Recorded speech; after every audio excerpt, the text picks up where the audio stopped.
launch conductor in mission control. We pause at this moment in our countdown to remember and honor the lives of each of the participants on the Celestis Memorial Space Flight. Their presence on this flight signifies a commitment to the opening of the space frontier shared by all of us. We wish the friends and families present today and all those who are with us in spirit all over the world Godspeed, good luck, and our thanks for allowing us to share this very personal time with you today. Elsie out. 5 vehicles armed. 3, 2, 1, fire. Missile away.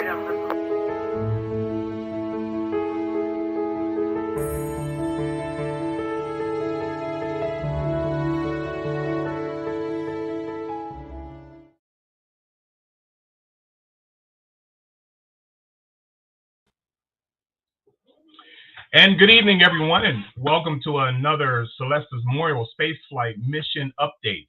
A lot has been happening in the past few weeks, a lot to talk about, a lot to get through. So without any further delay, I'll go ahead and bring up our CEO and boss, Mr. Charles Chafer. Charles, hello. Hey, Marc. How are you? Another beautiful day in sunny Santa Fe, so doing very well, thank you. How are you doing? I've had my own interesting weeks as well, but I shall recover. I'm optimistic about that. But let's talk about what's been going on with Celestis so far with these 2 spectacular launches we've had recently. Why don't you go ahead and take it from here? Well, thank you. And go ahead. I think Colby's joining us tonight too, so you can bring Hi, up Colby. Sorry, buddy. It's okay. Yeah. Hi, everyone. Good to see you guys. Yeah, great to see you. Looking forward to seeing you this summer. Yeah, it should be interesting. Go ahead. Yeah. So really tonight is we wanted to have it. We don't usually do post-launch meetings, but we've had a couple, and we wanted to have an opportunity to have questions because we got a lot of questions, and I think our customer service folks answered everything that we got, but if one person has a question, probably 10 others do. So it's a forum, and we want to invite any questions. What I thought I'd do to kick things off is to just do a very brief look at our Excelsior mission of a few weeks ago. I don't know exactly how many weeks. It all fades away, but certainly a month or 6 weeks ago, we succeeded in putting 106 souls into Earth orbit on a launch from Vandenberg Air Force Base. That was not without its own challenges. We ended up, I think, flying on the 3rd launch attempt date. I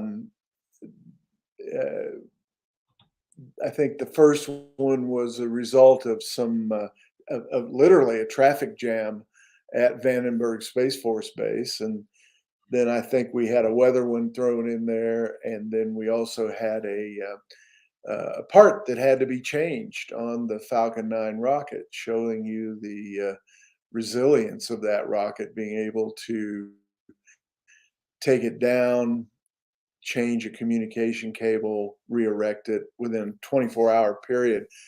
In the old days of space, that would have been a 2-weeker, I think. So, but on the 3rd try, I think it was 11:48 Pacific time, close to midnight. We saw the skies light up like you'd never seen before, and a successful milk run to orbit, and exciting for those of us who were there to watch the mission. Sonic boom followed 2 sonic booms, followed by a landing of the Falcon 9 first stage before our very eyes, and again lighting up the skies on that. It was a pretty pretty amazing send off and a beautiful and successful launch. Wrapping all that, you can go to our YouTube channel and view a video of the launch. The launch was also live cast wonderfully by SpaceX. They do a really good job of webcasting their launches. And we caught multiple days of video and are in the process of pulling that together to create the downloadable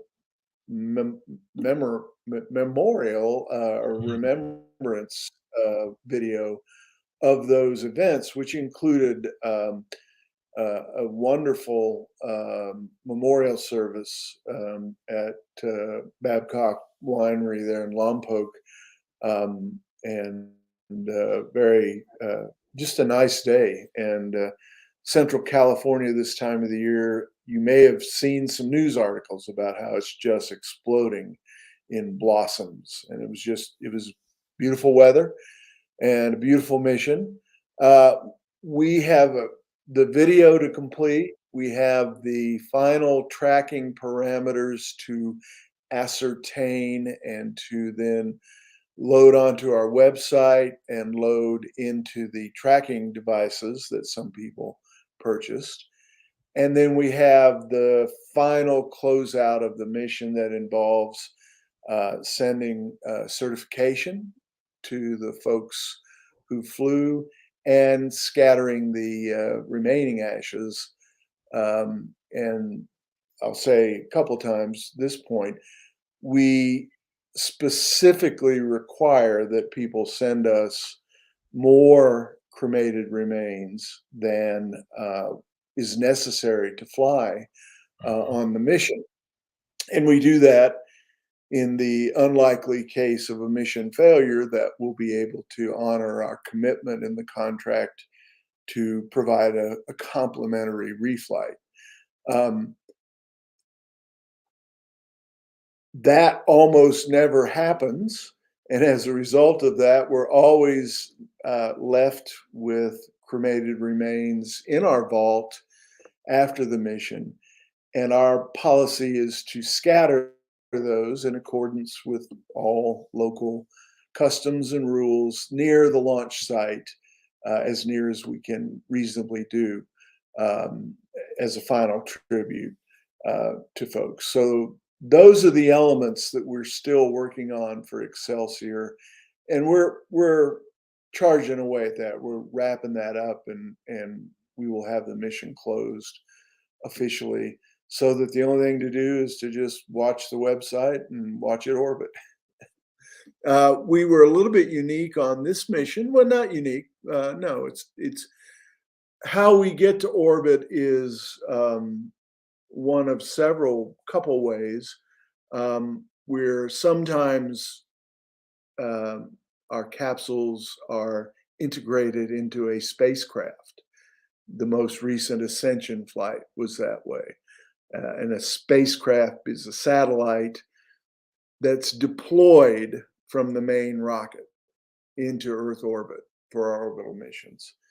And sometimes, very early on in our history, and more recently on the New Frontier flight and on this flight on Excelsior, we remained attached to the final stage that inserts the spacecraft in their ultimate orbits, and then we orbit just as those spacecraft do in that final orbit. So in this case, we remained attached via the Endor 2 platform to the Falcon 9 second stage. And so we'll be literally riding that stage.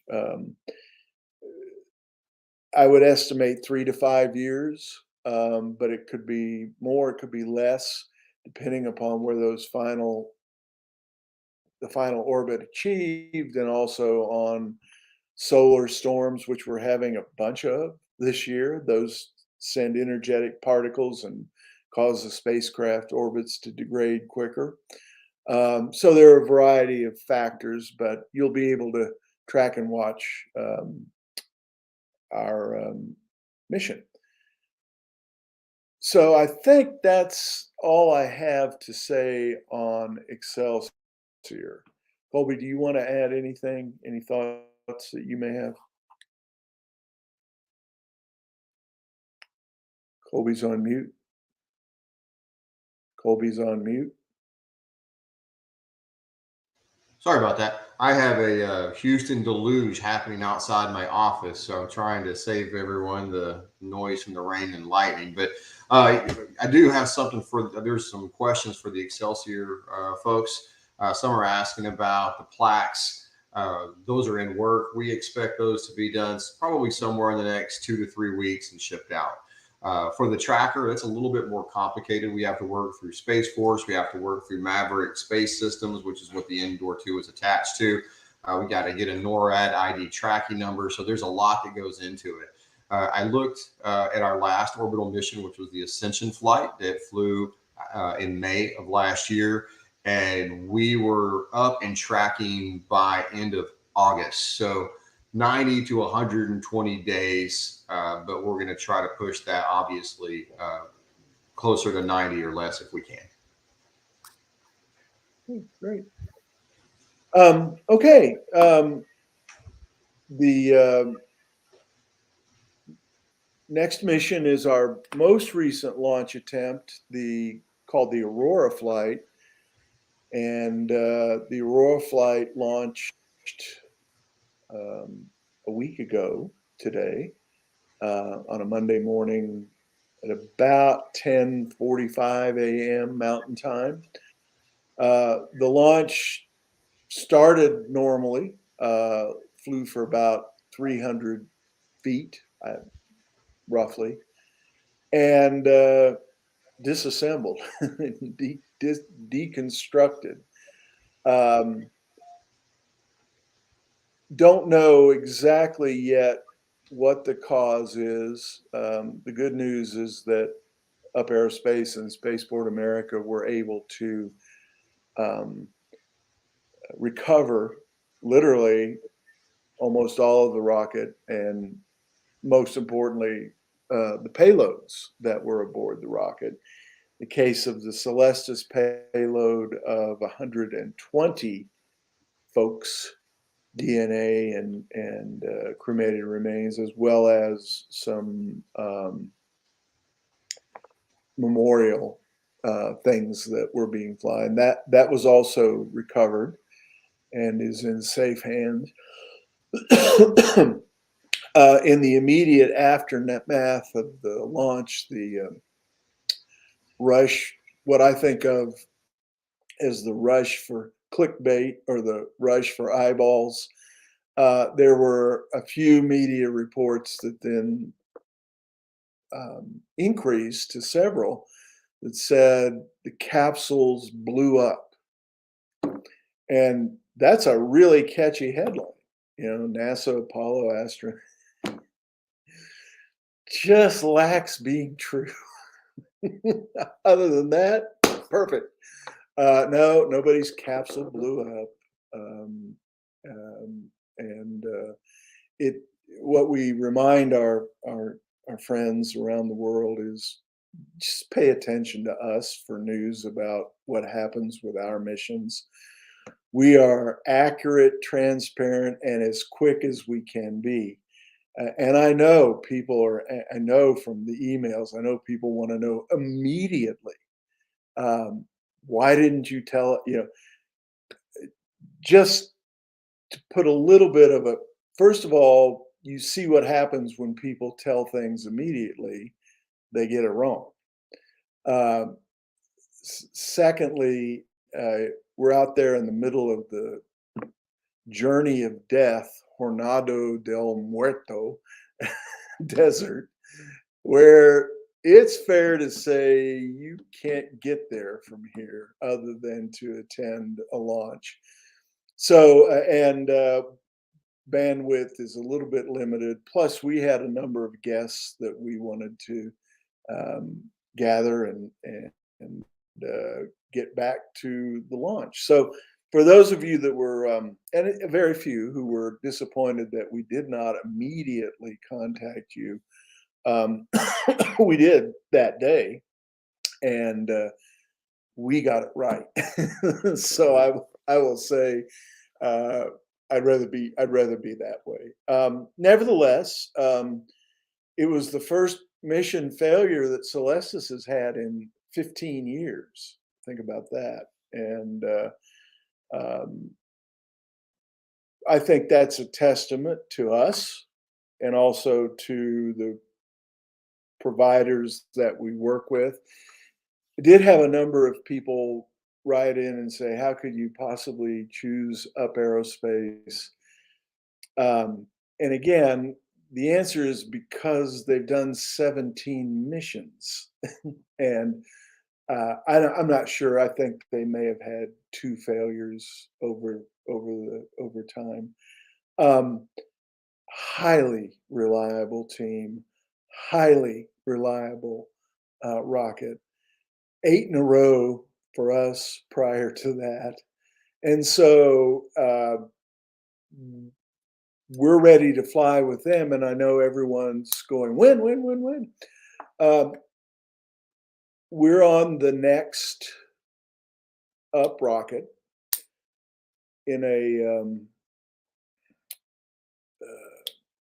I don't know, poignant pre-decision. We had already named this rocket in this mission Perseverance, and so everyone that was on Aurora can choose a complimentary reflight on Perseverance. And we expect, it's been a long time since we had a failure, but we had 99% reflight on that previous failure. So we will complete our commitment to you. We will fly those capsules again, and we will fulfill the service that we know your loved one or yourself wanted. I posted something on Facebook while we were waiting for the launch on Wednesday morning. And it's because Wednesday morning we were supposed to fly at 8. We had adverse weather conditions in terms of the wind, literally almost up to the end of the window that morning. In fact, they were engaging, they being the Up and Spaceport America and White Sands teams that get this thing off the ground. They went ahead and were counting down even as they knew the range was red, because it was the only way that, were it to turn green, which lo and behold it did, like about 10 minutes before the close of the window, were that to happen, they wouldn't be late because of a starting account. So anyway,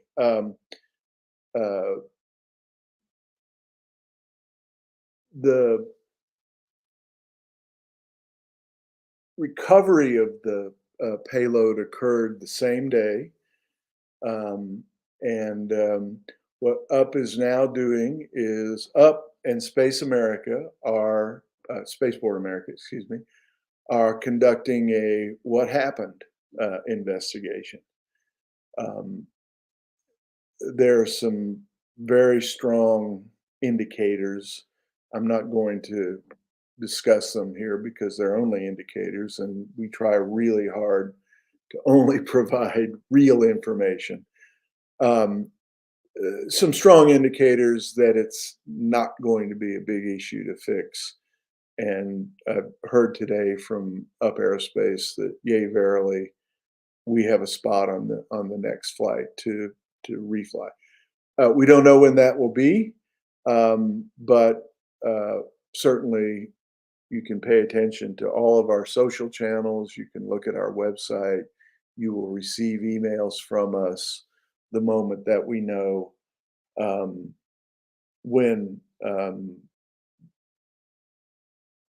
when we're ready to refly. How do you deal with a launch, quote unquote, failure? We recognize that the service that we provide is a service that either completes or accelerates people's journey to closure. And that when, on those occasions when we don't complete the mission successfully, or when it's delayed, that journey to closure is interrupted. And we're very cognizant of that, and you all help us understand that. What I think about when I always try to put myself in your shoes, and the first thing I think I've said many, many times that certainly I intend to use our service in that distant day in the future when it's my turn. And I'm doing that for a lot of reasons. I want to make a statement about what was important in my life. I want to put a little joy in the grief cycle for the loved ones that are there. And as I think about it, that's an ultimate goal that is to be achieved. It's not, for me at least, dependent upon when in the calendar did that happen. And in the instance of where it doesn't happen on the first attempt, my thought is, well, this was important to me, and my attitude is going to be strap me on and send me again. And I think that's true for a lot of our participants, that they understand that, as we all know, the T-shirt saying "Space is hard, space is hard." See Starship. See lots of other examples. Space is hard, but worthwhile. And not only are we creating a celebration for people, we're also advancing the state of the entire space economy. And yeah, it's a little bit of a grandiose statement, but when we first started this almost 30 years ago, we were it in terms of real commercial space operations. And at the time, we said the same thing, is that we're doing this not only as a service for families and loved ones, but also as a statement about human expansion into the solar system. So, and we know that's going to be hard also. So we know, I think, that we'll try again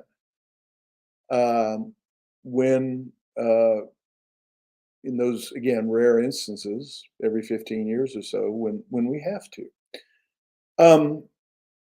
Marc, we were lucky in that we were able to get a short interview with Maria Tseng, who, for those of you who don't know the name, was Dr. Phil Chapman, the NASA's astronaut, the Apollo astronaut, who was on the Aurora flight. Maria was able to sit down very quickly with our ambassador, Emily Carney, and record a few thoughts about what she thought about and how she's dealing with it, how she's in a go forward mode. And I, the entire interview will archive, but we have a little bit of it, which I wanted to share with everybody tonight because Maria was so kind to share with us. Marc, are we able to play some of that? We'll do the first portion of it like you asked. You ready? Yes, sir. Here we go. All right. So today I am Emily Carney, Celestis ambassador, and I am joined by Maria Tseng, who was married to Dr. Philip Chapman, NASA astronaut, and just a great guy. I had the pleasure of interviewing him. So he was on the Aurora flight that did take place this week. So Maria, Okay, that's the first few seconds you asked for. Okay. And Thank you. wanna- And that tees it up, and let's go ahead and play the it's kind of like the final, I guess, 2 minutes, 3 minutes of the interview, something like that. You want to You start got at that? the, you want to, oops, make sure I'm unmuted. You want to start at the 4-minute mark because it goes all the way to 7.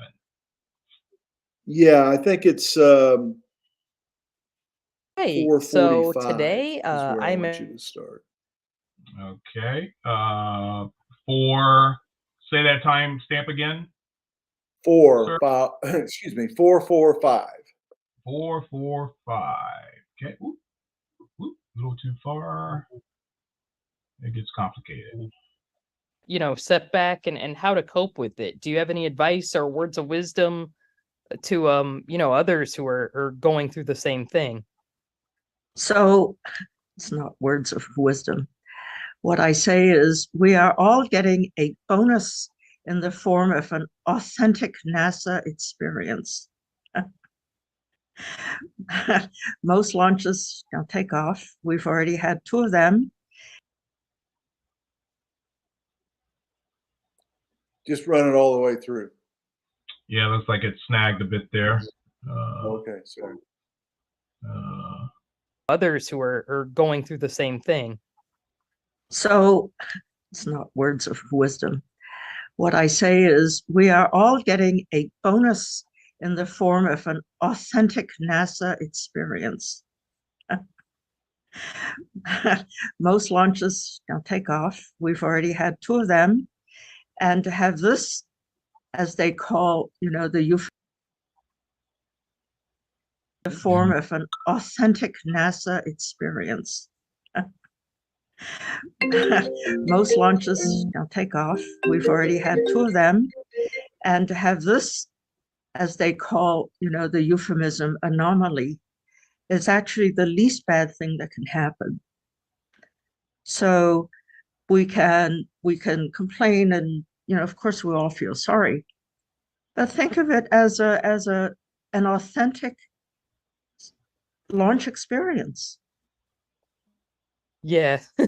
I've been in spaceflight for a while, so I mean I'm aware that, unfortunately these things, can happen, but unfortunately these things, can happen, but we move forward from them, we persevere. So Well, Celestis is definitely going to launch. I mean, there's the service guarantee, so someday they'll make it. Yeah, we will relaunch this again. Absolutely. Okay, Charles, that was at the 6 mark. I can go to your next request if you want that as well. Whoop, you're muted here. I got you. Go ahead, Charles. Yep. Play it through to the end. Just all righty. Go ahead. Before we found out what really happened, we know that it didn't gain altitude and all of that, and I did see.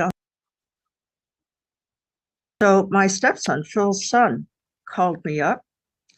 I tell you, wry, sarcastic humor runs in that family, because his son, whose name's Peter, says, "Gosh, how many people can say my father got blown up on the launch pad?"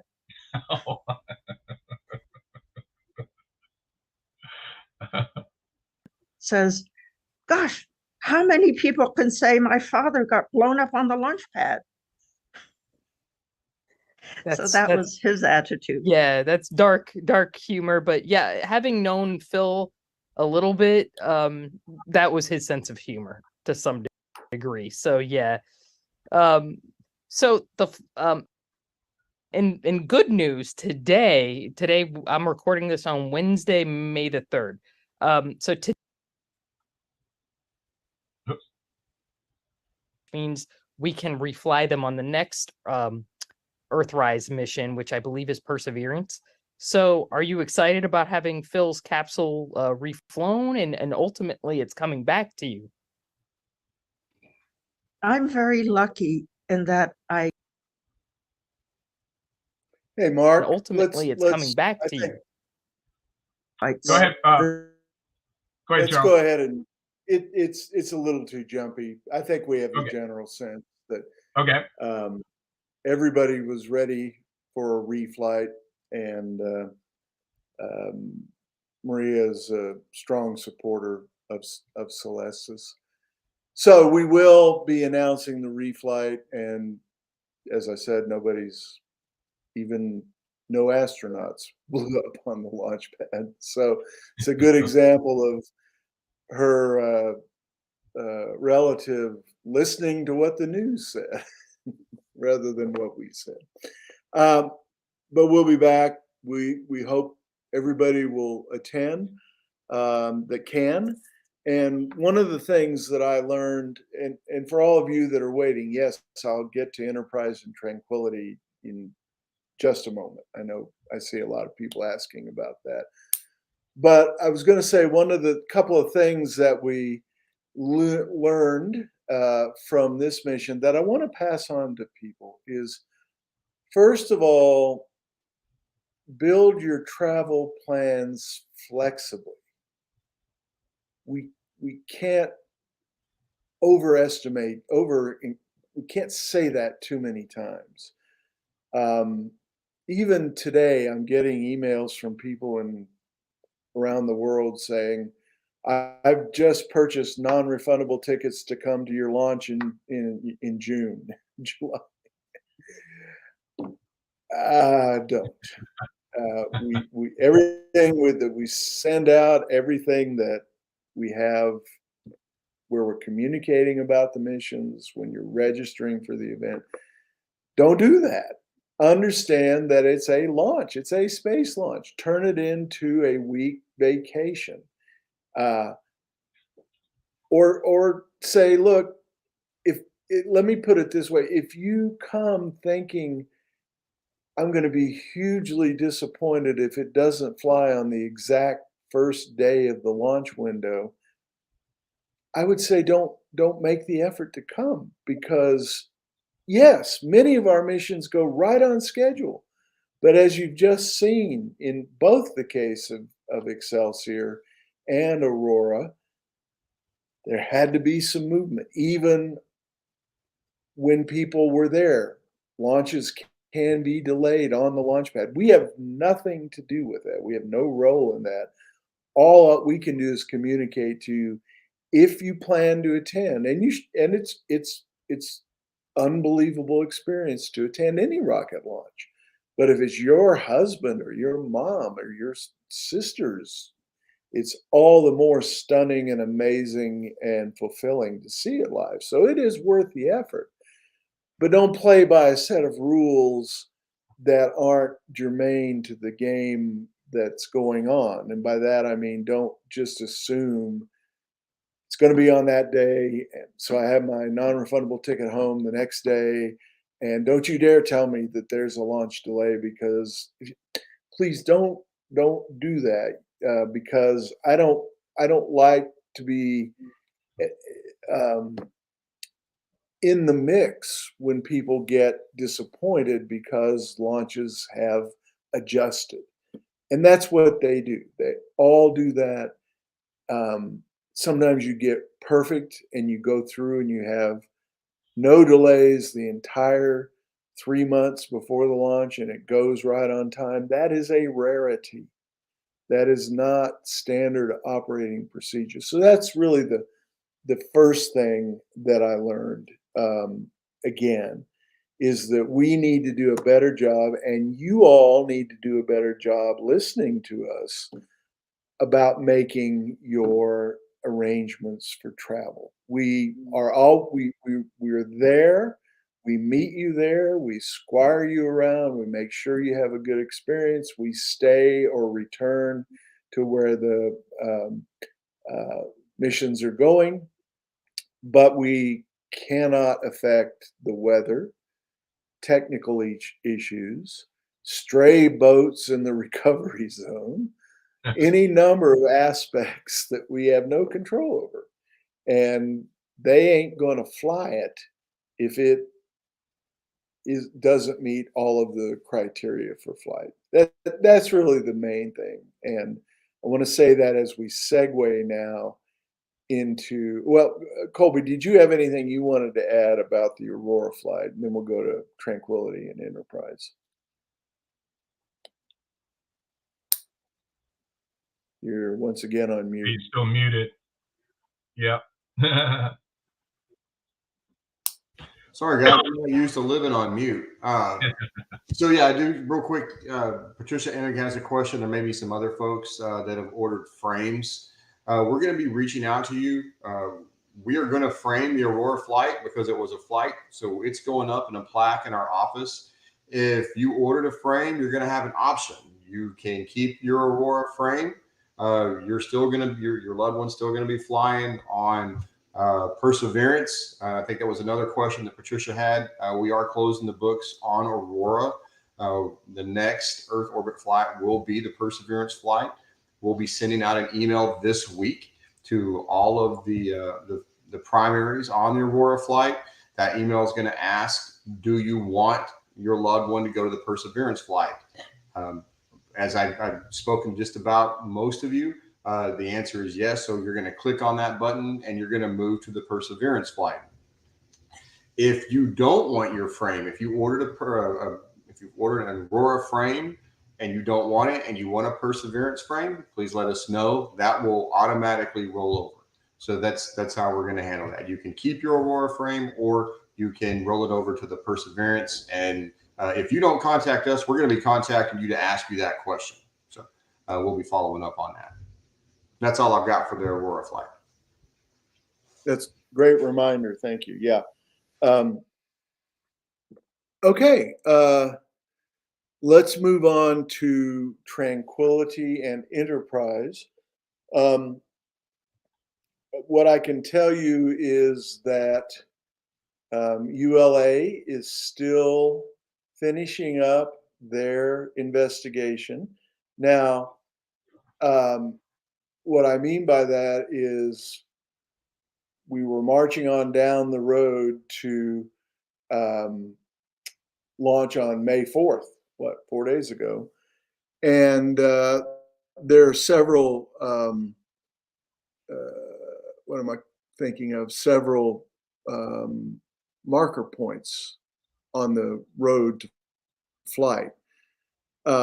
They had achieved, and in the case of Enterprise and Tranquility, both being on the Vulcan Centaur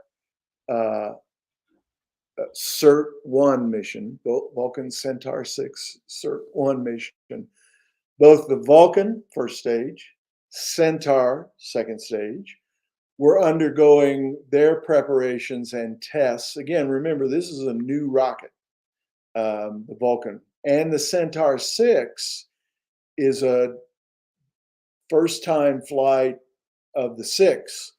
The 5 is being retired and the 6 is bigger. So both of those machines needed to be tested and made ready for flight. The Vulcan tests had been going well. They, I believe, did a full wet dress. I believe they got to the full wet dress, which, what does that mean? That means they filled it up with fuel and it didn't burst or it didn't leak. Really important tests. I believe that had been done. The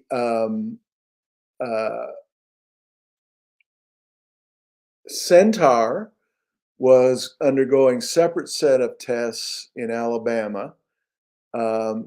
And it was the Centaur that, again, a few weeks ago, and we sent everybody a letter to this effect, not the same Centaur that we're flying, but the equivalent of what we're flying, was destroyed during testing in Alabama. And for those of you, there's video available of that online. It was an explosive failure. Some hydrogen fuel burned. And that brought things to an immediate, obvious halt. And now the ULA team has been investigating what happened at the test facility in Alabama.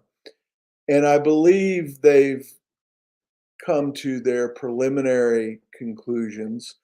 And I believe those preliminary good conclusions are a good sign for us, i.e., it's not, oh, we have to go back and redesign the whole thing kind of thing. In other words, there appears unofficially, from what I've seen in the media, to be a fix available for that. But that's not official yet, and we try only to pass on what we're told officially. The next step will be to make that fix, do the test, deliver the Centaur to Florida, or no, the Centaur is already in Florida, make the fix on the ones in Florida if it's required. It may well have been the facility that failed. We don't know that yet. That's still in the process of being sorted out. But anyway, the next step will be a flight readiness firing where they have an integrated stack, meaning first stage, second stage, no payloads, and they go burn the new Bezos Blue Origin engines on the launch pad for a few seconds.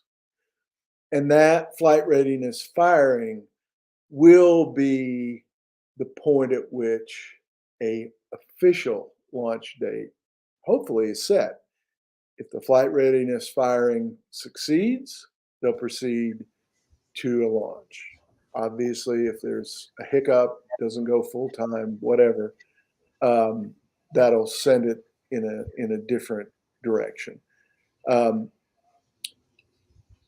guidance that I have been given from ULA and that the world has been given from Tori Bruno as to the likely time frame for the CERT-1 launch. And remember, that launch has both Tranquility and Enterprise aboard, is June or July of this year.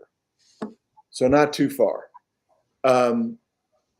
I would say, given where we are and just the realities of pulling together a full up flight readiness firing, I would tend it toward July in my mind, and in our planning, that's what we're doing.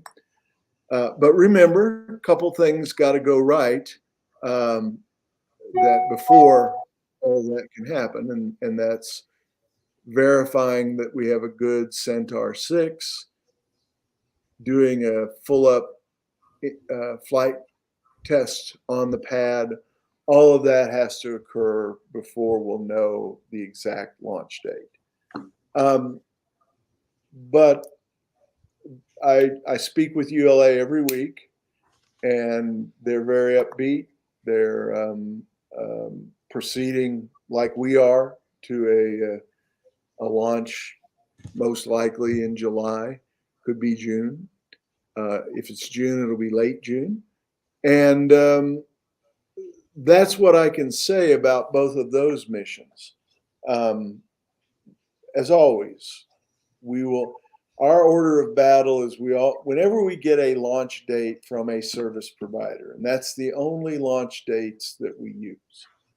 We don't use what somebody says at space.com or whatever. No offense, I have good friends that work at space.com. We don't use speculative launch dates. We are a customer. We're in the customer communication flow from ULA. They tell us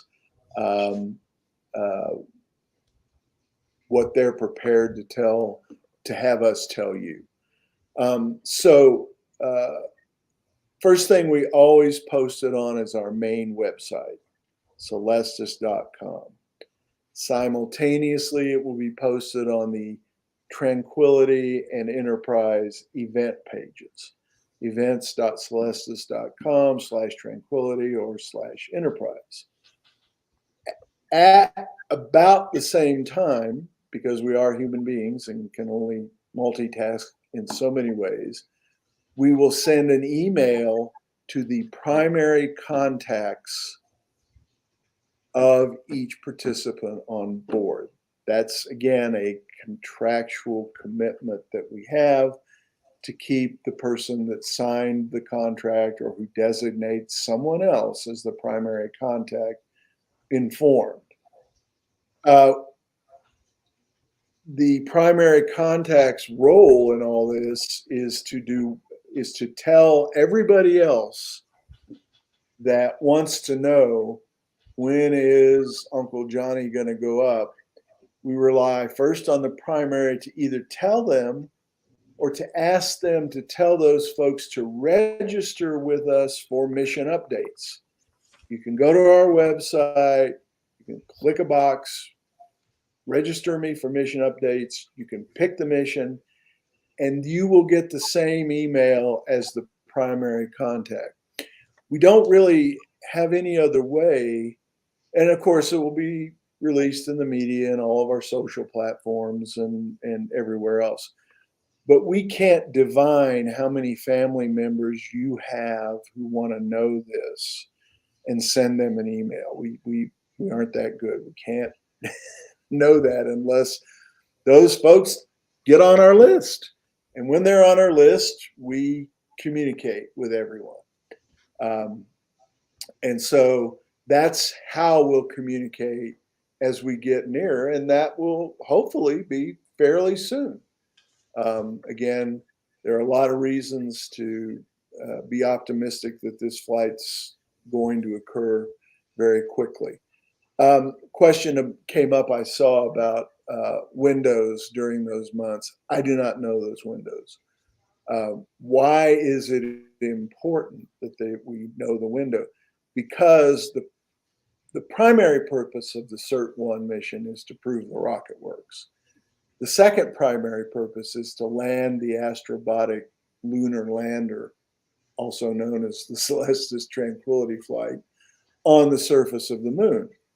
Well, in order to do that, I think there are 4 days.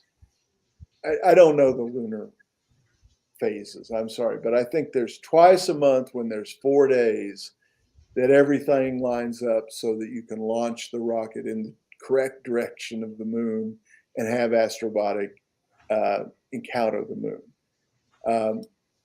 For example, when we were May 4th, the window was May 4th through May 8th. So all you folks that again, that's a pretty good indication of make flexible travel arrangements. I believe there's a second window in May, and I believe it's true, and I'm sure somebody out there is a lunar orbit expert who can tell us. But it's basically when they fly when they can send astrobotic to the moon. And I believe that's 2 4-day options every month. So that's kind of what dictates when Vulcan flies. The Enterprise flight is not dependent upon, we don't have to go to the moon first. We just happen to be going to the moon first. We will fly out to our heliocentric orbit somewhere between 150 million and 200 million kilometers out, which is a long ways into deep space for that permanent mission. Okay, Colby, anything you want to add on? Let me see. For those of you that bought tickets and got refunds to come to the launch, and oh, by the way, why do we sell tickets to the launch, right? And a whole bunch of people say that, why, not how dare you, just tell me about it. The answer is really simple. Only about 1/3 of our clients choose to attend the launch. Therefore, we don't charge them in the ticket, in the service price, what it would take to come to the launch. We separate that out, and we allow people that aren't coming to the launch to not have to pay to not come to the launch. And we allow people that are coming to the launch a choice. They can come to our 3 days of curated events and have I believe, an amazing time, meet people that have gone to the moon, meet all kinds of people. Or, and Marc can attest to this, there probably are at least 2 million spots that you can watch the launch from around Cape Canaveral. And I expect a lot of people will be doing that. And they won't have paid us any money, but they won't have had a chartered bus to a reserve site and all of the things that we provide. So we try real hard to put on a wonderful experience. And I know from our families that we do, but we're not trying to rope anybody into having to buy that. Again, it's a free world. The beach on Cocoa Beach is as good a place as any. Again, if you don't want to sit down, if you don't want to go to the restroom, it's a great place to watch the launch from. People do that all the time. So there's no forcing function that you can't see the launch if you don't come with us. We just, I think, make it so much better. And so people can come to the launch. 2/3 of our clients who, for whatever reason, are not able to or choose not to come to launch will see the ULA webcast and will see our memorial service live. And we'll do that, having not sent us any more money to participate. And that's another great way to be involved in the launch. But if you want to come and be part of our 3 days of curated events, the people that rent the place that we lease need to get paid. The buses need to get paid. The hotel, that's the cost of attending. And as I say, completely at your option. We love to have you come. We revel. I expect there may be as many as 1,000 of you come this time, which will be our biggest group ever. But we love everybody that doesn't come also. And we put them into space in exactly the same place that we put the people who do come to our launches. So again, the service is to get you to the moon or to get you farther out than any such payload has ever gone in forever. And so we're excited to be able to do that. Okay. Wow. Charlie, this is the probably one of the most informative broadcasts I think we've ever had, considering we're covering past launches that we've had or did not have, and upcoming launches that we had or did not have. We're getting a lot of accolades in our chat room here of people just basically thanking you and thanking Celestis profusely, not just for the information, but for just basically being who we are. And personally, myself, being a member of this family, I agree 100% with them. Space is hard. And in reference to the Enterprise flight, if I can add, this is the most ambitious mission that we've ever accomplished, or we will accomplish, in the company's history. And the fact that it's not just where we're going and what we're doing for our family members for this mission, the fact that the type of rocket, the type of mission, what they intend on doing hasn't been done in, I assume, a lot of people's lifetimes, so far. So which means forever. Forever. Because the space age ain't that old. Yeah, Marc, you're right. Enterprise has got a special. Tranquility is really a cool mission, and if you all go to Astrobotic and read about it, NASA has. I mean, it's really a cool mission, and our 70 souls, including Sir Arthur Clarke, who are going to be permanently on a lunar lander, so that throughout the rest of human history, generations of people can go and look out and say, my great grandfather is right there. That's a cool mission too, but Enterprise is a really special mission for us. We've never been able to accomplish this mission. Special for all the reasons you mentioned, Marc. It's also special because we're flying almost the entire crew of Enterprise on this mission. Yeah, can't wait. Literally, and it reflects a promise that I made to Major Barrett Roddenberry. I think I've told this story before, but perhaps not everybody is here. The first Celestis launch, called the Founder's Flight, I had read that Gene Roddenberry's ashes were taken up on this space shuttle secretly. They didn't tell their NASA boss, an astronaut who didn't tell his NASA boss that he was doing it. Every NASA astronaut has a personal preference kit, they call it.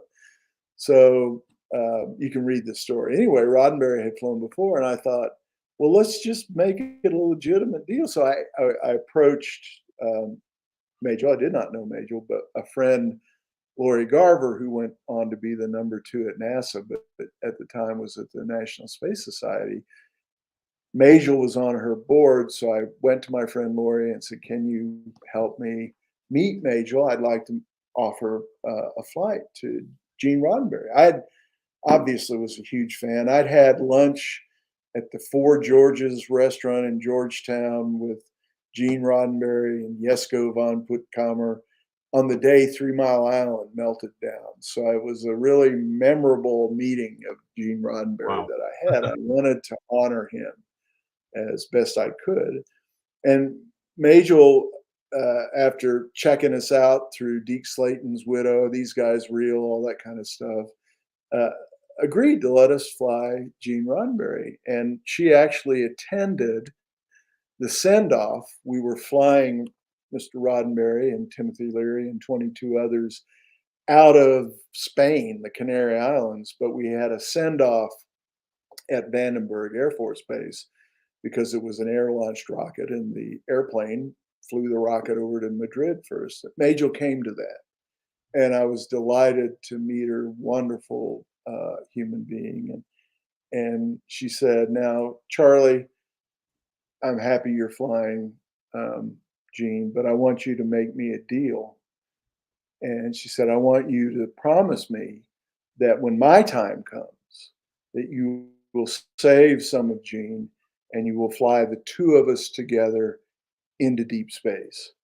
Yeah. So this is 1997. And of course I say yes, not having a clue about how I might do it, but just knowing that someday we'll get this done. Well, flash forward to 2023, I'm finally going to be able to check that promise as promise delivered on as a result of the Enterprise flight. So of all the missions we've ever done, it's the most challenging. It's the in many ways, it's the quintessence of this mission, and it fulfills my promise to Major, and also Scotty, and also Nichelle, and others, Bones. And as a kid that was, I'm old enough to have watched the original Star Trek the season it came out and was a bust and follow it to what it is today. That's going to be an amazing mission for us. I can't wait. And I think we're going to make history, which we always do, but we're really going to make history now. And, the other folks that are on board are also amazing. Phil Chapman, Doug Trumbull, the special effects wizard behind Close Encounter, behind everything you've seen, right? But also people from all over the world. We have an amazing Korean mountain climber who's world famous, have scaled all the mountains and is completing his journey with us. And I can't wait. I don't want to get too excited because I know that the waiting is the hardest part. That's where I started with what I texted on Facebook during the wait for Aurora. It's a Tom Petty song. The waiting is the hardest part. And it is. And we recognize that our family members, we know it is. Our team, we have an amazingly wonderful team, us and several other folks. Again, it will be just a great mission. Yeah. So I'm psyched. Can you Yeah. tell? And if I could add about the team, there's a lot of different ways this could have went. The Aurora flight, Excelsior, in a way that may not satisfy all of our family members and participants themselves. But I have to say that the class, the style, the grace that you guys have handled yourselves in all kinds of situations just basically prove that not only do we look at our family members or our participants and their family members as part of our family, we're good at what we do, and we don't tout ourselves as oh well, that happened, or whatever. We gracefully try to provide as much information and as much comfort as we possibly can through this company, and we haven't failed at that at all, regardless of what the outcome is. So I'm very, very happy and proud to be a part of this group, and hope that the people that we serve understand that this formula that we put together is our test baby, and we're good at what we do. And like you said, we've been having successful launches for as long as we've been having successful launches, and we can stand up to the ones that aren't as successful as we hope. So I hope everyone appreciates that. I know I do. Well, we appreciate you, Marc. And what I've said to the group is, I remember when we were in the fundraising stage for Celestis, and, I had to go out and raise money. And at the time then, and even now, there's a buzzword in the venture community.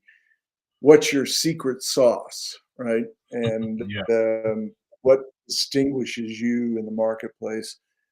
And I think our secret sauce is resilience.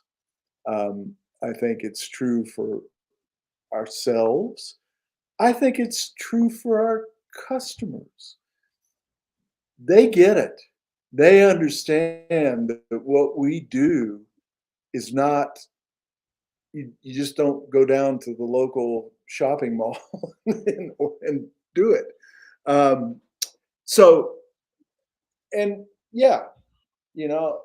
One failure in 15 years is one too many, but nobody died. And in fact, everybody was recovered and will fly again. So it's a great adventure. And what a more fitting final tribute for someone that lived their life as a Trekkie, or as someone that looks out at the stars at night, or who followed every NASA mission throughout their lives. There ain't nothing like it. And to just go through it. We continue to hear from folks from our earliest launches. Hi, September, if you're listening. September Brown. But great. It's a good effort that we've got going here, and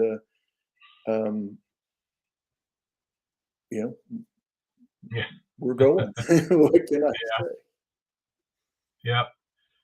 All right, Colby, anything to add before I guess we sign off? Yeah, I see a couple of questions out there. Like Damian Willis is asking, is it going to be higher than the Virgin Galactic, or as far as Virgin Galactic flies? I'm assuming he's asking about the Enterprise far further. I think they're asking about Aurora. Oh, okay. Well, if that's the case, suborbital. The suborbital. And the answer is we go to about the same distance. we crossed the von Karman line, which is the definition of space, 62 miles. We, depending upon how much weight is on the rocket, we sometimes get into like 74 miles, which is about the same as Virgin Galactic.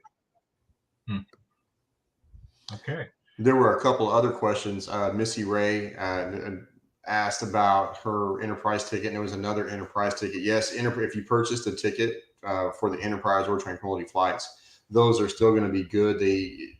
For the new date once we get it.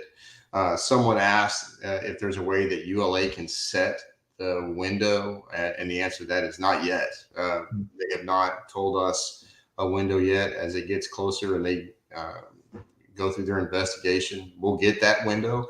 And as soon as we get the window, you'll know it. But where we're at right now, not one is set. Karen Finneran asked if the Aurora folks need to pay for tickets for the new flight. If you're talking about the Perseverance flight being moved over, no. All you have to do is once you get the email, click that button and say, I want my loved one to move to the Perseverance, and it's a done deal. Well, I think she was, I'm not sure, but I think she was saying if we want to come, are we going to buy event tickets? And if that's the case, then yes, every event is its own singular event. And so when we do the Perseverance flight, yes, it's all, we'll have to set up an entire new venue, buses, and the whole thing. So yeah, it'll be its own new event. A couple others, let me jump in. Oren, Yep. we would love to see you in your Star Trek uniform. Yeah, good to hear you. Good to read you, Oren. Hello. If you don't, we'll be disappointed. How often do we update the flight participants? Whenever we have information. And just we get, again, I speak with ULA once a week, Thursdays at 2:00 Mountain Time. Anything that comes out of that they allow us to release, we will send to you. Okay, let's see.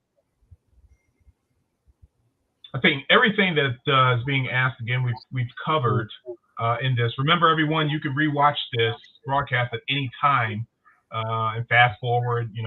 Go reverse on anything you may have a question to, because I'm sure we basically covered everything that's been asked this evening. Even if it wasn't asked, we covered all the information that I think Charlie can think of and Kobe. But so far, I don't see anything else, Charlie. I didn't see anything. If there's something that anyone missed, remember you can email us at cs1@celestis.com. Faith is there. Many of you guys have met Faith. She is on the desk answering the questions. And so if there's something that you missed, just feel free to send us an email. It could be any of these questions. It doesn't have to be about any one thing. If it's something that you still are looking for an answer tonight, shoot us an email at cs1@celestis.com and we'll answer it.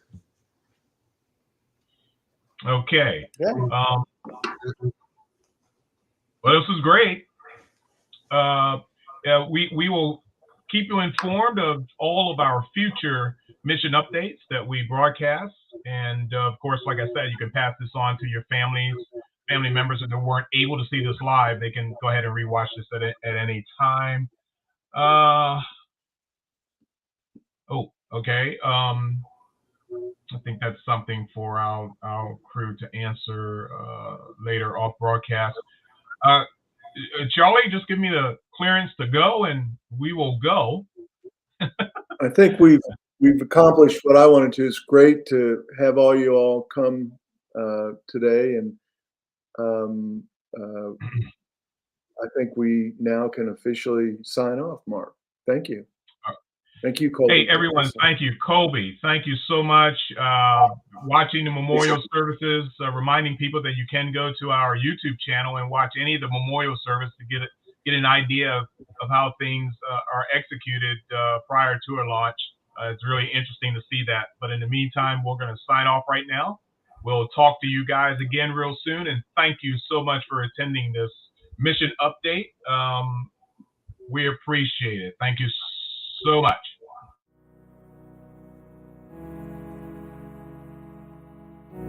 In 2022, people from planet Earth will launch a spaceship bound to create a distant outpost of human civilization. A new island in deep space beyond Mars. Aboard the Enterprise flight will be biofiles, a complete genomic representation, DNA of crew members from around the world. Mind files, greetings and vital data from Earth's peoples. And memorial journeys, the precious remains of Star Trek's first family and others from all walks of life. Join the crew of the Enterprise flight yourself, or honor a life well lived with a memorial journey. Reservations are limited and may be secured through Celestis, the iconic global pioneer of memorial spaceflight.